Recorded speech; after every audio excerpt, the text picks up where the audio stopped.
Caseworkers at the Department of Family and Children's Services have one of the state's toughest jobs, and recently more than 24 sent up the white flag staging a protest. Fox 5 team's Dana Fowle is bringing us the latest on their story. Dana. Yeah, and this was around 2 weeks ago. We're talking about 25 workers with Fulton County DFCS. They all called out sick. They weren't really sick. The state's top boss says what they were sick of was pay concerns and long hours and post-pandemic conditions, making their tough job feel impossible. Behind the walls of brick buildings, dedicated caseworkers juggle the futures of Georgia children who've been dealt terrible challenges. Parents who can't keep them, or in some cases, parents who don't want them. Frankly, the DFCS workforce is one of the most resilient group of people I've ever encountered in my life. Candice Broce was appointed the state commissioner for the Department of Human Services in September to help the state agency as it came out the other side of a pandemic. And it's been brutal. 2 weeks ago, more than 24 caseworkers in one of the busiest counties called in sick all at once.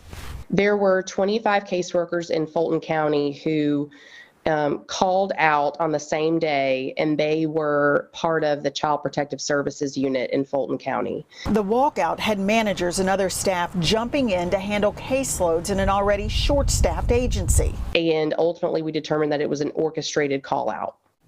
They were fired. They were. The turnover rate for caseworker jobs is astounding. In April, Fulton County state data shows it was 53%. In DeKalb County, 64.8% employee turnover. Every state agency is going through turnover levels like that. It really is the ongoing effects of COVID and opportunities in the private sector. But she admits caseworkers were angry over long hours, on-call work, and overtime issues. The Fox 5 team had multiple inside sources say the Fulton County office is in crisis.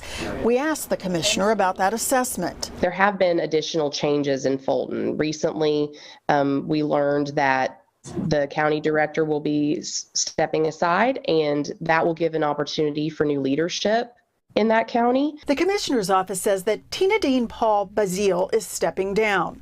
The Fox 5 team reached out to Ms. Paul Bazile's office, but were told they didn't have a comment. The commissioner does want it to be clear, though. The director is leaving on her own.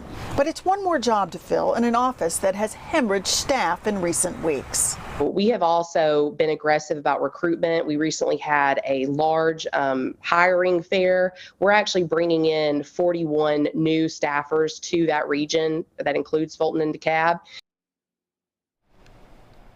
What also has come to light as employees were walking out were some of the living conditions of some of the teenagers in DFCS care, conditions the commissioner says she didn't have a full understanding of until recently. Again, she's new, and she says this practice will end. We'll have that story Friday morning. So what kind of living conditions are they talking about? It's a practice that we had just heard of. It's called office hoteling, where teens with complex situations, hard to place for a variety of reasons, live in DFCS offices until their placements can be made. It's supposed to be an emergency situation, but they have gotten overwhelmed. They have so many folks, and some were there for months at a time, weeks at a time.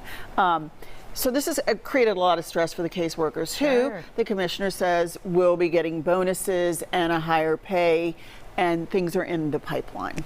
So something we talked about earlier, Dana, was the fact that those 25 workers were fired. They were. They were. I mean, there's a process in any office for raising the white flag, as we've said, and a walkout is not acceptable practice in any office, and so they were let go.